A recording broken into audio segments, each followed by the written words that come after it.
saya ingatkan kepada saudara, bahwasanya pikiran, gerakan perubahan yang juga sejalan dengan apa yang pernah dikonstatir oleh Presiden Jokowi. Kita memberikan dukungannya secara totalitas karena kita mempunyai keyakinan dengan konsepsi, gagasan, dan pemikiran yang sama dengan apa yang kita miliki. Tapi sayang, 1000 kali sayang, harapan belum menjadi kenyataan.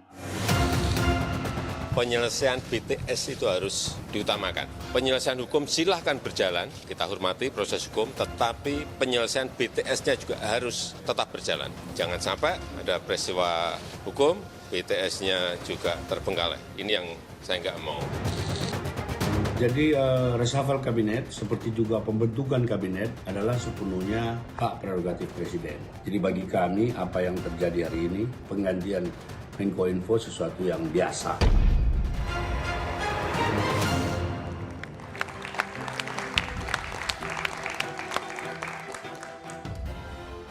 Kursi Menteri Komunikasi dan Informatika akhirnya terisi. Adalah Budi Aris Setiadi yang dipilih Presiden Jokowi untuk menggantikan Joni Plate yang sedang terjerat kasus dugaan korupsi. Menunjukkan salah satu pentolan relawan Jokowi ini tak hanya mengejutkan, namun juga menuai kritik dan memicu polemik serta menyisakan banyak pertanyaan. Perombakan kabinet dilakukan sehari setelah Partai Nasdem menggelar apel siaga perubahan. Dan Jokowi memberikan posisi menteri yang sebelumnya diisi oleh kader Nasdem ini kepada relawan. Jokowi juga memilih sosok relawan yang belakangan dekat dengan Prabowo Subianto terkait arah dukungan di Pilpres 2024 mendatang. Apa sebenarnya pesan yang ingin disampaikan Jokowi melalui reshuffle kabinet ini? Benarkah penunjukan Budi Ari terkait dengan arah dukungan Presiden Jokowi di Pilpres 2024 nanti? Inilah satu meja The Forum di balik reshuffle Menteri Jokowi. Dan kita terima itu secara bersamaan. Presiden Joko Widodo atau Jokowi mengganti jajaran menteri dan wakil menteri. Ini dilakukan selang sehari usai Partai Nasdem melakukan apel siaga di Senayan. Jokowi kabarnya tak diundang di acara ini. Presiden Jokowi melantik Budi Aris Setiadi sebagai Menteri Komunikasi dan Informatika menggantikan Joni G. Plate yang tengah meringkuk di balik jeruji besi. Jokowi menggunakan hak prerogatifnya memilih dan menjadikan Ketua Umum Relawan Projo ini masuk dalam jajaran menteri. Sekali ya tantangannya, tapi kita harus tetap optimis dan gerak cepat. Biarlah yang bermasalah berurusan dengan masalahnya, kita semua yang tidak bermasalah menyelesaikan masalah. Semuanya dalam tujuan akhir agar segera bekerja cepat. Partai Nasdem memastikan tetap memberikan dukungan kepada Jokowi hingga akhir masa jabatan, meski jatah kursi di kabinet telah berkurang. Kalau ada pertanyaan apakah penggantian pos menteri yang semula diisi oleh Nasdem menjadi diganti oleh orang lain yang bukan Nasdem, itu juga biasa saja. Kita dengan Istana Presiden kita terus berkomunikasi. Tidak hanya soal ini, soal yang lain juga. Beberapa jam usai pelantikan Menkominfo dan 5 wakil menteri, Presiden Jokowi mengadakan pertemuan tertutup dengan Ketua Umum Partai Nasdem Surya Paloh di Istana Jakarta. Tapi mungkin hari kemarin itu dianggap adalah hari baik oleh Pak Jokowi untuk selesai reshuffle kabinet, mengundang saya bertemu, berbicara. Kalian tahu hubungan saya dengan Pak Jokowi bukan terbatas hanya hubungan Ketua Umum Partai Politik dengan seorang presiden, ya. Tidak bisa dipungkirin ada hubungan personal yang cukup dekat. Pergantian Menkominfo dikritik karena terafiliasi mendukung salah satu bakal capres. Demikian juga, 3 dari 5 wakil menteri yang dilantik disinyalir memiliki kedekatan dengan salah satu menteri yang disodorkan sebagai cawapres. Maka tak heran, jelang tahun terakhir jabatannya sebagai presiden, Jokowi ditengarai sedang merapatkan barisan, meski arah dukungan dan koalisi masih belum dipastikan.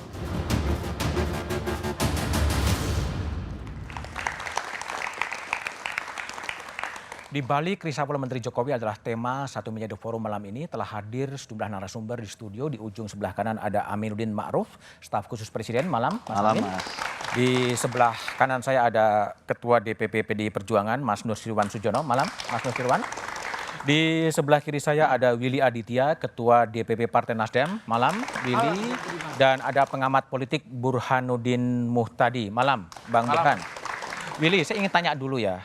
Betul nggak sih jauh-jauh hari sebenarnya Presiden sudah ngontak Partai Nasdem menanyakan siapa pengganti Johnny Plate sebagai yang tersangkut kasus korupsi? Dan tidak direspon oleh Nasdem? Ya kalau itu mungkin bisa kita tanya sama Bang Surya ya. Oke, Maybe yes, maybe no. Kalau menurut Anda? Ya kemungkinan bisa jadi, tapi ya Bang Surya lah yang persis tahu proses itu. Apakah ada utusan presiden atau apa yang menanyakan pada Bang Surya terhadap apa yang Bung Budiman tanyakan tadi. Tapi sejauh ini tidak ada proses pembahasan itu di internal partai. Oke, kalau kemarin setelah pergantian kabinet, kemudian ada pertemuan Bang Surya dengan Presiden Jokowi, apa yang dibicarakan setahu Willy tahu? Relasi seorang Surya Paloh dengan Jokowi itu beyond the formal relation. Gitu. Hubungannya sangat dalam, abang dan adik. Kebetulan Bang Surya ulang tahun tanggal 16 Juli. Oh. Biasanya mereka punya acara berdua biasanya itu untuk merayakan itu. Pernah suatu saat ketika Pak Jokowi ulang tahun datang ke rumah Bang Surya. Oke. Mereka merayakan itu berdua, Bang Surya bawa kue, terus didoain, nyanyi, terus ditiupin sama Bang Surya. Berdua aja mereka. Jadi ini sebuah relasi antara abang dan adik yang ya memang kita harus akui siapa sih manusia yang tidak up and down ya. Kita ini lagi up atau ada lagi down? Kemarin lagi up itu. Lagi up? Lagi happy-happy. Kenapa happy-happy? Ya cair lagi lah. Kan namanya orang berjauhan antara ruang dan waktu yang sekian lama melahirkan kerinduan-kerinduan yang kemudian bisa dicairkan dengan pertemuan kemarin gitu. Oke. Jadi setelah kembali lagi kepada pertanyaan awal, ketika Plate sudah dinonaktifkan, ada nggak sih conversation antara pihak istana dengan Nasdem untuk siapa nih yang mau ganti Plate dari Nasdem? Kan itu jatahnya Nasdem sebetulnya. Persisnya tidak tahu saya apa yang kemudian. Kalau di dalam partai politik Nasdem sendiri ada pembicaraan soal itu? Apa yang ditandaskan oleh Bang Surya kepada kami di jajaran partai adalah fokus Nasdem tidak lagi pada portofolio.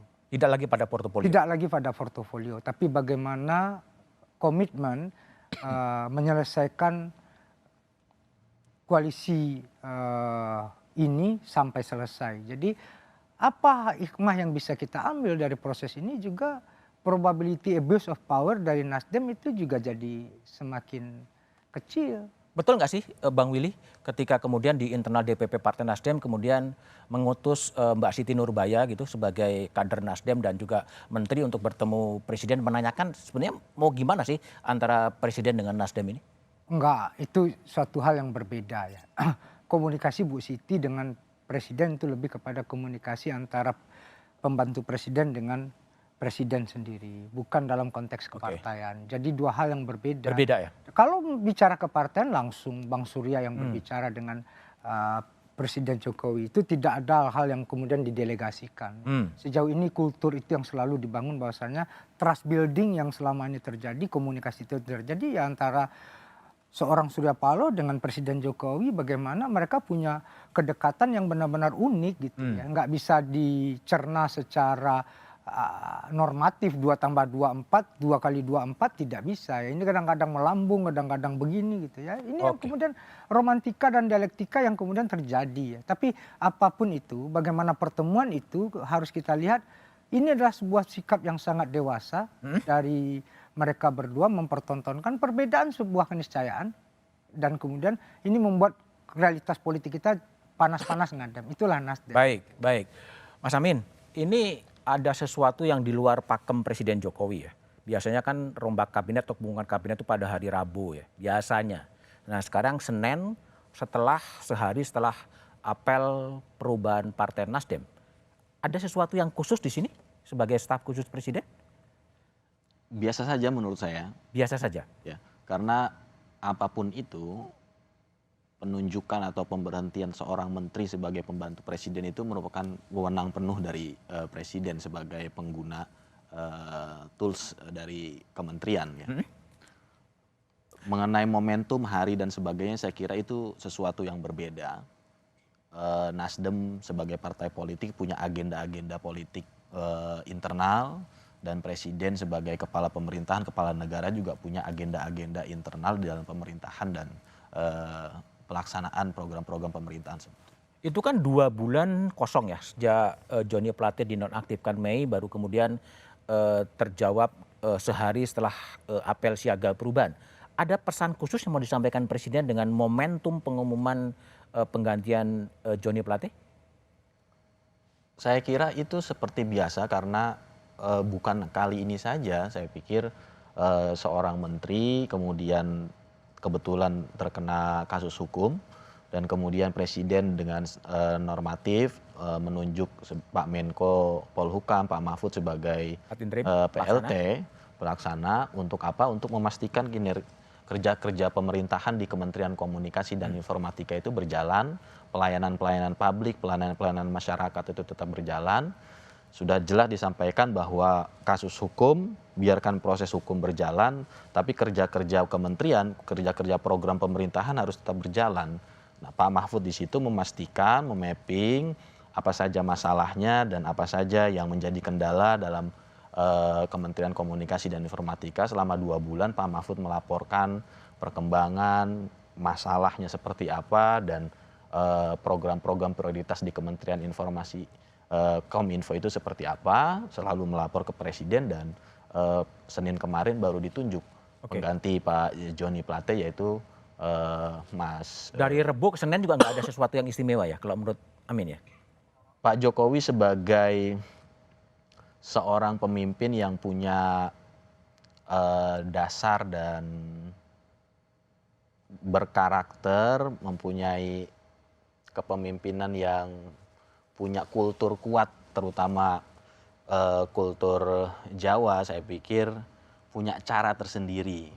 Punya cara tersendiri bagaimana menentukan dan memilih waktu yang tepat untuk menunjuk baik menteri, kepala badan dan lain-lain yang seperti biasa yang sudah dilakukan sebelum-sebelumnya oleh Pak Jokowi. Baik, Mas Nusirwan Sujono, politisi PDI Perjuangan.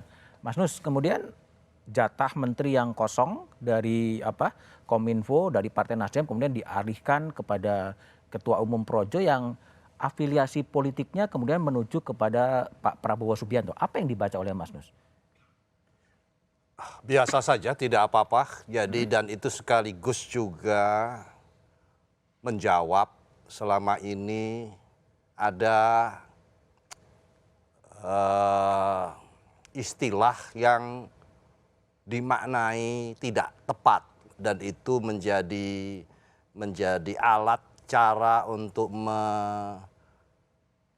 memperburuk citra PDI Perjuangan. Apa itu? Adalah istilah petugas partai.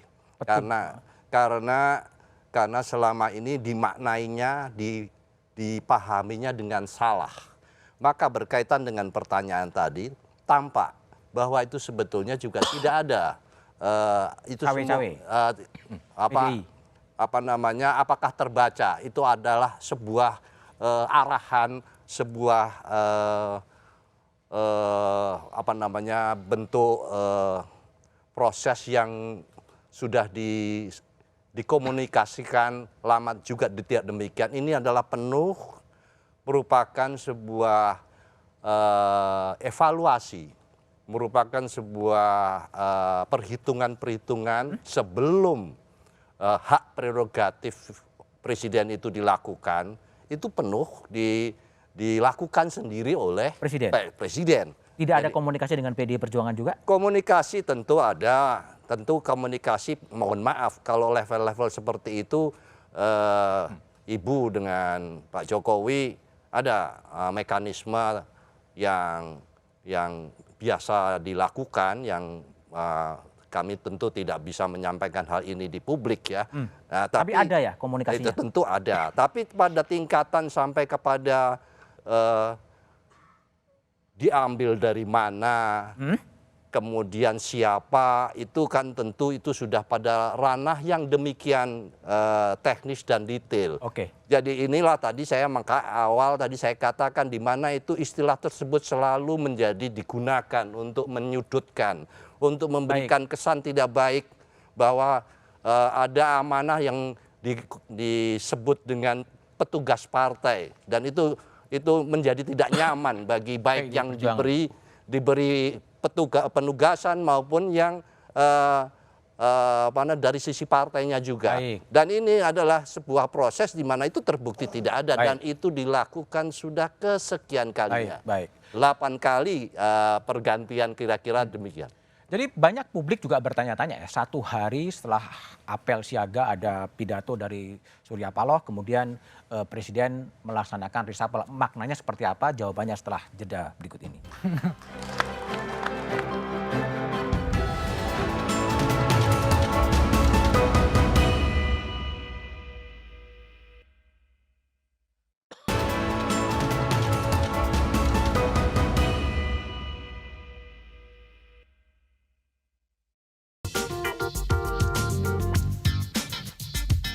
Ya pengennya sih mengkomunikasikan rakyat biar bisa maju ke depannya. Mau diganti atau enggak pun itu kayaknya sama aja. Yang penting untuk ke depannya kita itu lebih maju lagi. Kalau keinginan rakyat sih saya nggak begitu ini ya, soalnya kan mungkin harus survei lagi apa.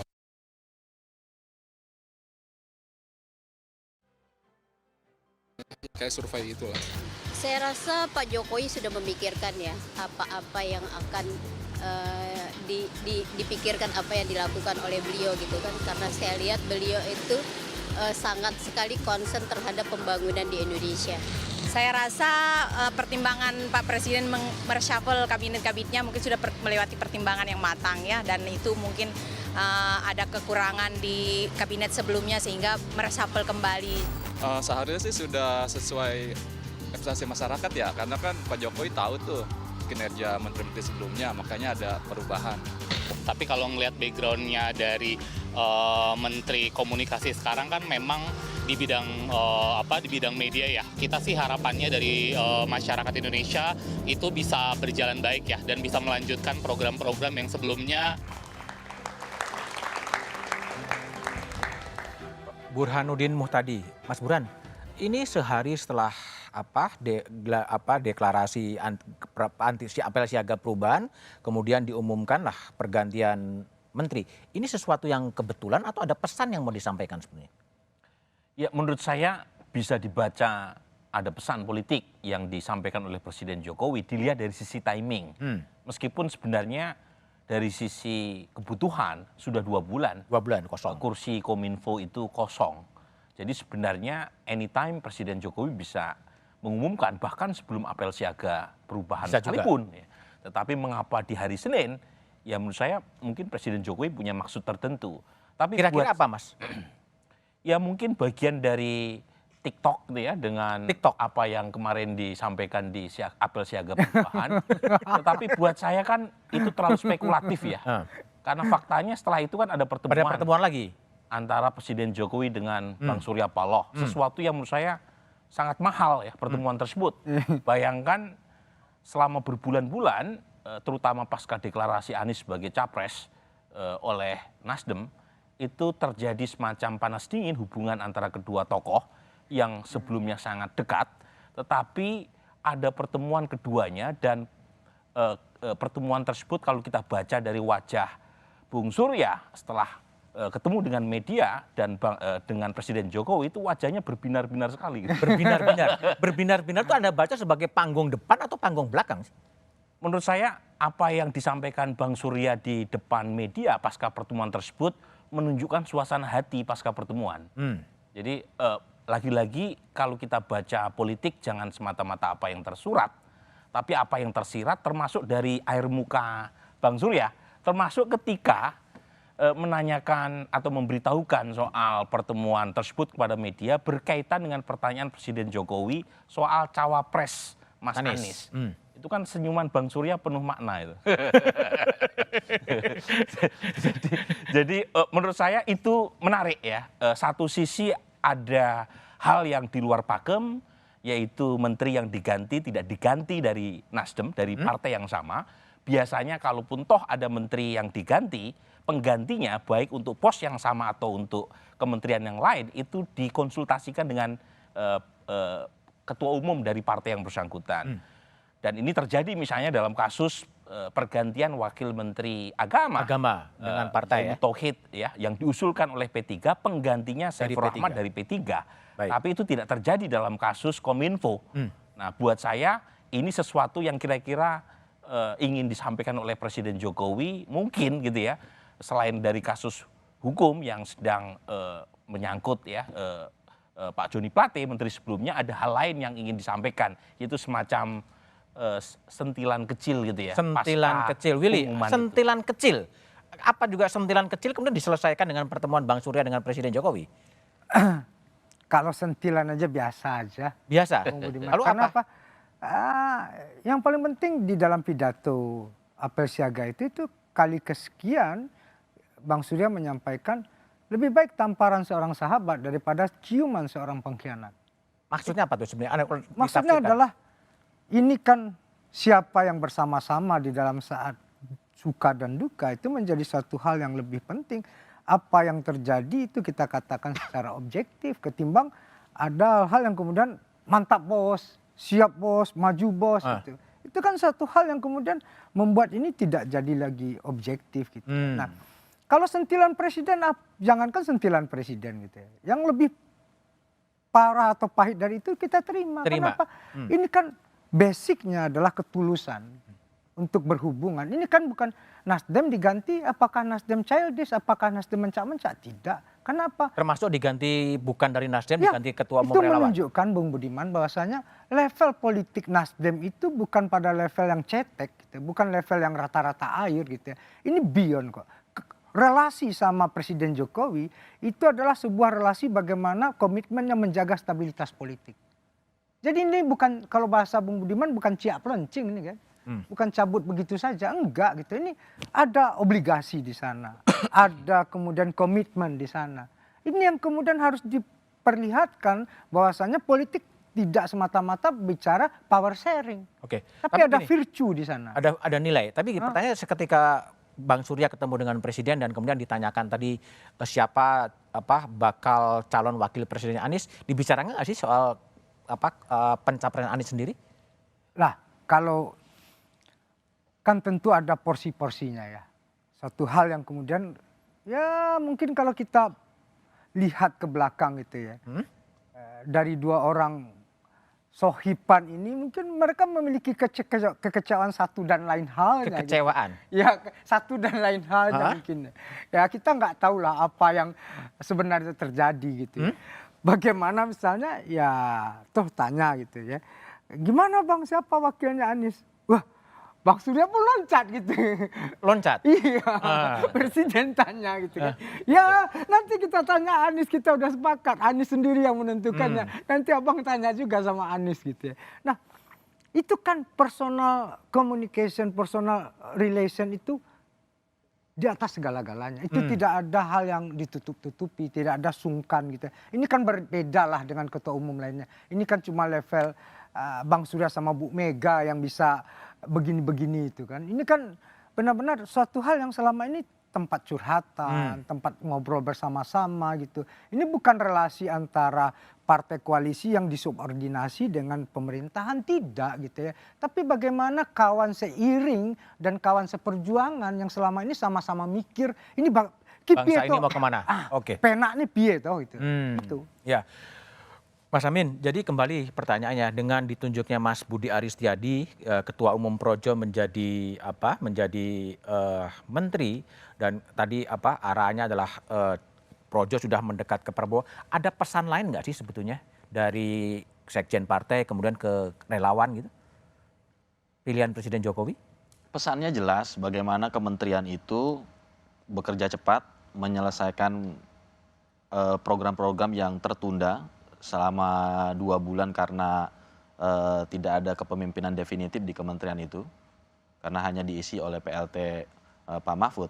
Jadi Tapi ada pesan nggak sih bahwa ini ke Projo kan sudah mengarah bahwa lebih dekat kepada Prabowo. Apakah ini kompas dari Presiden Jokowi juga mengarah kepada Prabowo dengan penunjukan Mas Budi Aris Setiadi sebagai Menkominfo? terlalu spekulatif menurut Terlalu spekulatif.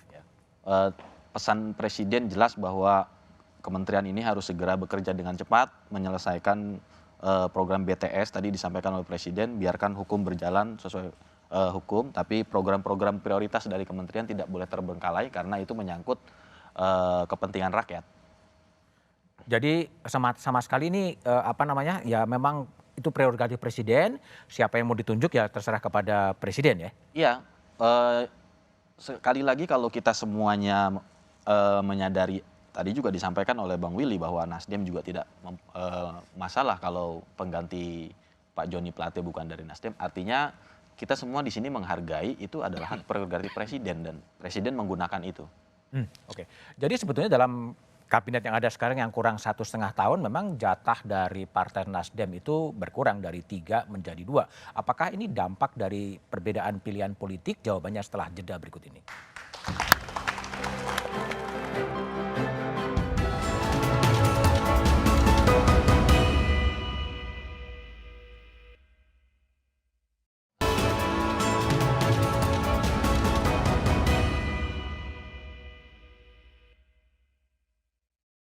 Ya relawan kan juga rakyat Indonesia, jadi semua rakyat Indonesia itu apalagi juga telah berjuang ya di dalam pemenangan Presiden Jokowi dan oleh Presiden dinilai memiliki suatu kecakapan sebagai menteri, ya tentu saja ya PD Perjuangan menghormati keputusan dari Presiden.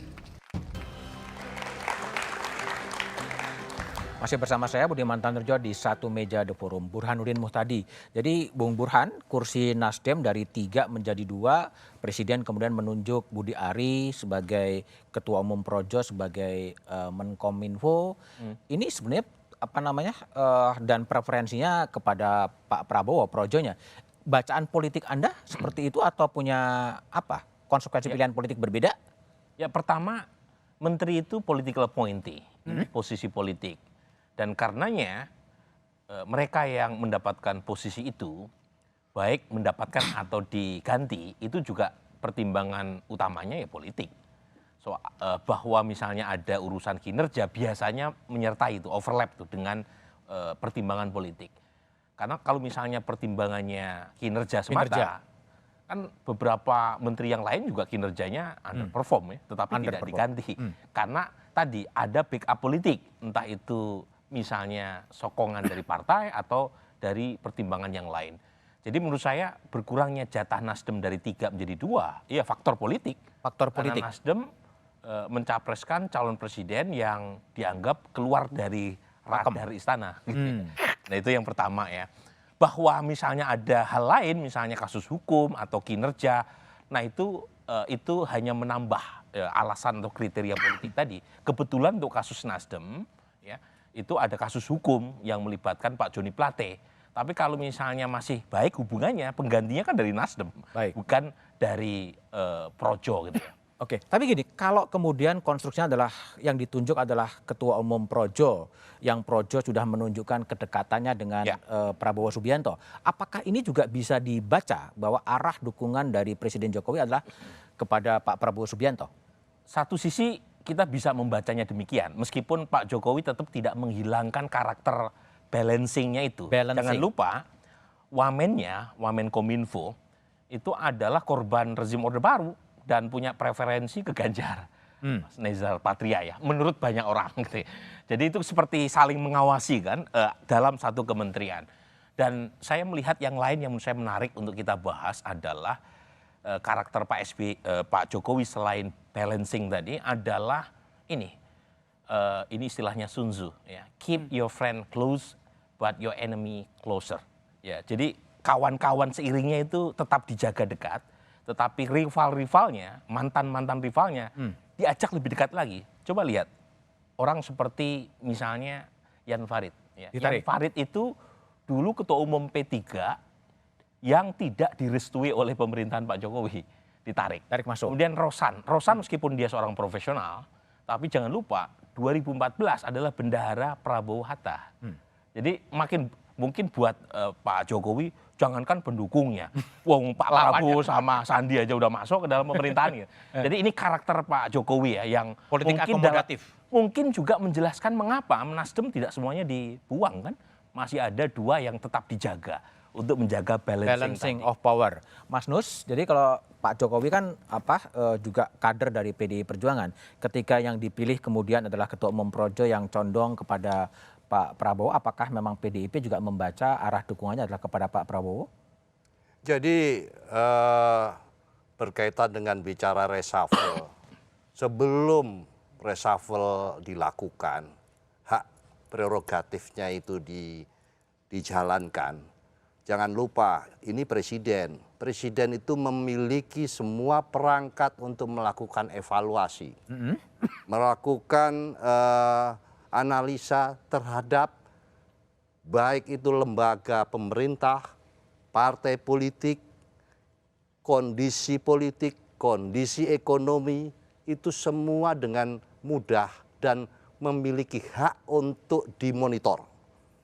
Kemudian yang kedua adalah akan berasal dari mana. Itu pun beliau memiliki semua perangkat untuk bisa dibaca.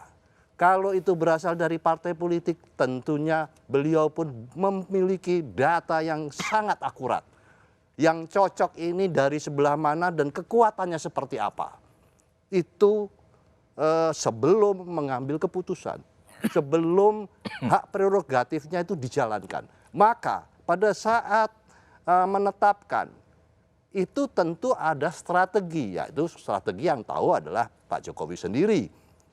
Mau dari mana, kemudian setelah dari mana, siapa orangnya. Lalu yang kedua yang paling penting, beliau tentu juga sudah memperhitungkan resiko dan konsekuensi politik. Resiko apa? Apa saja. Misalnya apa? Ya, menunjuk Pak Budiman Tanurejo menjadi apa, itu kan semua kan ada resiko, ada konsekuensinya.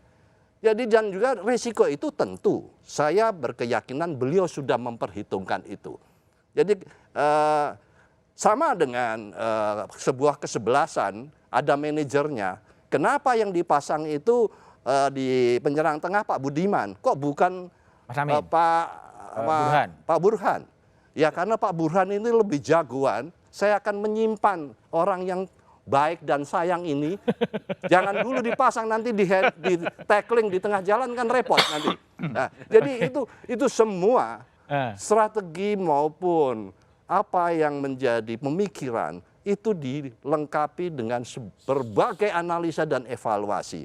Bisa saja nanti pada akhirnya outputnya adalah menggunakan hak prerogatif presiden. Nah, jadi kalau pertanyaan tadi kan selalu disinggung, ini ada hubungannya dengan Pak Prabowo. Lalu saya hitung sampai 5 kali Pak Budiman itu menyebut hal seperti itu. Jadi tentu rekan-rekan yang ada di depan ini, kalau ditanya berdasarkan survei pun kemarin saya pada acara yang sama, pemahaman tentang siapa Pak Jokowi, pemahaman siapa tentang Pak Prabowo atau Mas Ganjar, semua jelas. Nah hanya sekarang kan ini kan masuk di dalam masa bakti dinamika politik. Baik. Ketemu di warung saja kalau perlu Kompas TV akan 2 minggu merol itu. Nah, jadi ini apapun yang akan dilakukan semua akan dikapitalisasi. Ya. Baik. Ya sehingga akhirnya pada pertanyaan ini dekat dengan ini, lalu bagaimana? Tetapi itu kan kesempatan bagi semua pihak, itu hak. Baik. Ya, jadi, nah hanya saja tentu kami yakin dan tentu titipan saya untuk yang kali ini, Pak Jokowi tidak memiliki karakter, tidak memiliki sifat seperti legenda masa lalu, pada waktu yang lalu, nanti rekan-rekan bisa merenung malam-malam boleh tanya. Itu dulu ada legenda maling kundang. Apa itu? Ya, nanti apa itu nanti Bapak nanti bicara. Direnungkan cerita. ya. Jadi Pak Jokowi tidak memiliki karakter, tidak memiliki sifat seperti maling kundang. Baik. Apa tenan Mas? Mas Amin, kalau ini sekarang ya Jadi penunjukannya dengan itu keyakinan baik kami. dari PDIP. Kalau Mas Amin lihat dengan penunjukan Mas Budi Aris Setiadi sebagai Ketua Umum Perjuangan sebagai Menteri, apakah ini juga mencoba balancing of power bagi Presiden antara partai-partai dan kemudian relawan? Bukan untuk dibanding-bandingkan sepertinya. Oh, jadi banding-bandingnya ya? Tapi karena masing-masing juga punya peran dan fungsinya masing-masing. Tapi memang ini kan fenomena ya, fenomena politik di zaman Pak Jokowi. Selain partai politik, ada entitas politik lain yang punya tempat di mata pusat kekuasaan dan terutama Presiden. Dan ini juga merupakan sebuah, bisa dikatakan ini juga merupakan sebuah kabar gembira bahwa teman-teman yang memilih untuk berkarir politik di luar partai politik juga punya kesempatan yang sama. Karena Pak Jokowi di berbagai kesempatan menyampaikan bahwa aspirasi, pendapat rakyat itu harus didengarkan, pendapat grassroots harus didengarkan, terutama dalam sumber-sumber rekrutmen kepemimpinan. Jadi bukan untuk dibanding-bandingkan ya? Tidak. Jadi pertanyaan adalah apakah kemudian dukungan Nasdem itu sampai berakhir pada akhir kekuasaan Presiden Jokowi pada 20 Oktober 2024 dan bagaimana nasib dua menteri dari Nasdem? Jawabannya setelah jeda berikut ini.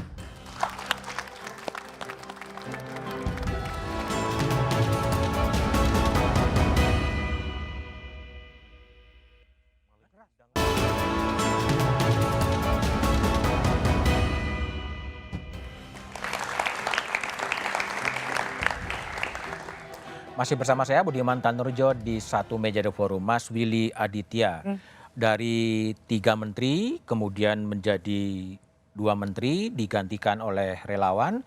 Posisi politik dari Nasdem akan tetap mengawal pemerintahan ini sampai 20 Oktober 2024 atau gimana? Ya, sebelum sampai ke ujung sana, Bung Budiman, dari tadi yang disampaikan oleh kawan-kawan itu, catatan yang paling berharga terhadap proses kita berdemokrasi, bernegara, dan berkontestasi, Bung Budiman, jangan sampai kontestasi melahirkan rakyat dan negara yang yatim piatu. Yatim piatu? Ya, karena apa? Pengalaman saya dengan Mas Burhan ini, ketika dalam sebuah kontestasi, misalnya disebut pilkada, terjadi pecah kongsi antara kepala daerah dan wakil kepala daerah. Maju kepala dinasnya. Akhirnya orang sibuk berkontestasi tanpa siapa yang mengurus pelayanan publik.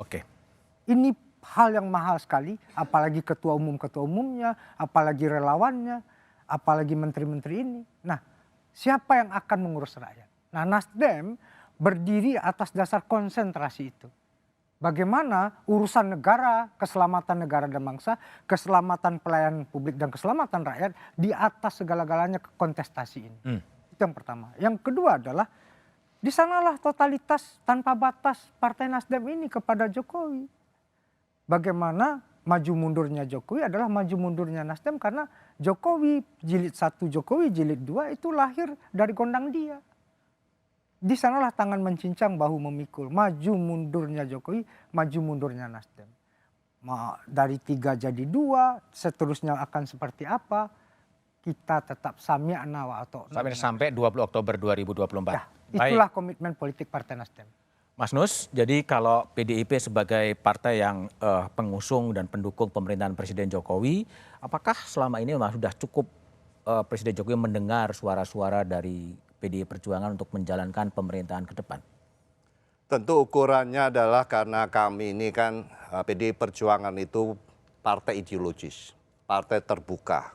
Kita menjaga kemajemukan, kita menjaga dan kita merupakan partai dengan dukungan kekuatan rakyat. dukungan arus akar rumput. Kita mendasari pada hal tersebut. Jadi semua yang kita lakukan, kita jalankan tentu taat konstitusi. Hal-hal yang mendasar tersebutlah yang selalu menjadi dasar pijakan di dalam setiap arah keputusan kebijakan dari seluruh kader-kader yang ditempatkan di mana saja. Di tingkat daerah, di tingkat pusat, sampai kepada apakah dia kabinet, bahkan sampai kepada tingkat presiden. Jadi, saya tidak komentar berbagai kedekatan tadi yang diceritakan Mas Willy dengan Pak Surya Paloh. Ya, kami tidak perlu berdiskusi soal membahas soal dekat sama dekat. Ya, kedekatan jauh dan dekat. Tapi bagaimanapun itu perjalanan tersebut dari wali kota hingga gubernur sampai ke presiden, nanti itu akan terbaca sendiri. Semua itu dihantar dengan menggunakan pemahaman dasar itu semua. Sehingga tergantung semua kader-kader yang ditempatkan pada penugasan yang sudah memahami tugas pokoknya di posisinya masing-masing. Baik dia sebagai menteri, sebagai presiden, sebagai kepala daerah dan sebagainya, itu ada pegangannya. Baik. Nah, itulah yang pada saat ini yang kita sedang bicarakan soal reshuffle. Itu adalah wilayah memang presiden. Tugas pokoknya penugasan sebagai presiden. Baik, Mas Amin. Jadi banyak berharap bahwa di sisa 1,5 tahun sampai 20 Oktober 2024 janji-janji dari presiden itu kemudian bisa dipenuhi. Apa yang istana bisa jamin agar semua delivery untuk mensejahterakan rakyat itu bisa dilaksanakan oleh Presiden Jokowi sampai 20 Oktober 2024? Evaluasi terhadap kementerian dan lembaga terus dijalankan, dan reshuffle kemarin adalah salah satu bukti bahwa Presiden ingin menyampaikan pesan yang tadi disampaikan. Pasti ada pesan politik. Pesan politiknya adalah dari Presiden kepada bawahan jajaran kabinet, kepala lembaga. Walaupun ini tahun politik, ini di akhir-akhir masa kepemimpinan Pak Jokowi, tidak ada waktu untuk berleha-leha, tidak ada waktu untuk santai. Program prioritas harus tetap berjalan, pelayanan publik harus tetap berjalan, dan rencana pembangunan jangka menengah visi Presiden Jokowi dan Kiai Haji Ma'ruf Amin harus tuntas dilaksanakan sampai 20 Oktober 2024. Artinya masih terbuka reshuffle lagi? Terbuka. Terbuka. Bagi mereka, bagi menteri, bagi kepala lembaga yang tidak perform, kapanpun bisa terjadi. Bisa Baik. terjadi. Mas Burhan, jadi posisi Nasdem digantikan oleh ketua dari relawan. Ya. Ini juga bagian balancing of power dari Presiden Jokowi, dari partai politik ke unit politik yang lain, itu namanya relawan ini bagi Anda? Kalau saya lihat justru yang reshuffle terakhir kemarin itu menunjukkan Pak Jokowi ingin mengambil kendali penuh, terutama setahun sebelum masa jabatan beliau habis. Kendali penuh terhadap kabinet dan jalannya pemerintahan. Jangan lupa menjelang pemilu itu pasti energi dan pikiran sebagian menterinya yang berasal dari partai itu udah terbelah. Karena mereka juga memikirkan nasib partai maupun calon presiden yang mereka usung. Nah, kalau kita lihat nama-nama yang muncul baik sebagai Menkominfo baru maupun Wamen, itu kebanyakan adalah orang-orangnya Jokowi. Tentu mereka punya profesionalitas ya. Orang seperti Roslani, siapa yang meragukan profesionalitasnya? Orang seperti Pahala Mansuri, orang seperti Profesor Paiman dan seterusnya. Tapi poin saya adalah karena menteri yang berasal dari partai mungkin staminanya sudah mulai terbelah, dia perlu orang yang 100% bekerja untuk dirinya. Dan karenanya orang-orangnya kebanyakan adalah Jokowi's man ya, untuk konteks reshuffle yang terakhir. Gitu. Ini termasuk untuk juga one team press juga ya? Termasuk gitu ya, tapi poin saya tadi pertanyaan kembali ke Mas Budiman yang pertama tadi ya, memang suka tidak suka kalau publik atau sebagian orang menganalisis terpilihnya Mas Budi Ari ya sebagai lirikan mata Pak Jokowi makin ke Pak Prabowo nggak bisa disalahkan, meskipun tadi di balance dengan munculnya Nezar Patria ya, sebagai Wamen. Nah tetapi lagi-lagi ini peristiwa politik ya, pemilihan Wamen maupun menteri adalah proses politik ya. Makanya kalau kita menilainya bahwa unsur politik dominan ya tidak bisa disalahkan, itu hak prerogatif presiden, asalkan bisa dijustifikasi dan end produknya itu bisa dinikmati oleh publik, apalagi buat pertaruhan presiden jelang setahun masa jabatan beliau habis, itulah gitulah akhir gitu ya dari pertaruhan yang dilakukan oleh presiden. Oke, baik Mas Burhan, Mas Willy, Mas Nus dan Mas Amin, terima kasih telah bergabung di Satu Meja The Forum. Perombakan kabinet sepenuhnya hak prerogatif presiden. Menteri adalah pembantu presiden. Karena itulah baik dan buruknya kinerja menteri tentunya juga merupakan tanggung jawab presiden. Publik bisa saja tak peduli dengan siapapun yang jadi menteri. Sejauh janji konstitusi bahwa tak ada kemiskinan di era kemerdekaan bisa dilunasi. Sejauh kekuasaan digunakan untuk mensejahterakan rakyat. Sukseskan pemilu 2024 dan pastikan tetap di Kompas TV independen terpercaya untuk mengikuti perkembangannya. Demikian Satu Meja The Forum malam ini, sampai jumpa pekan depan. Selamat malam dan terima kasih.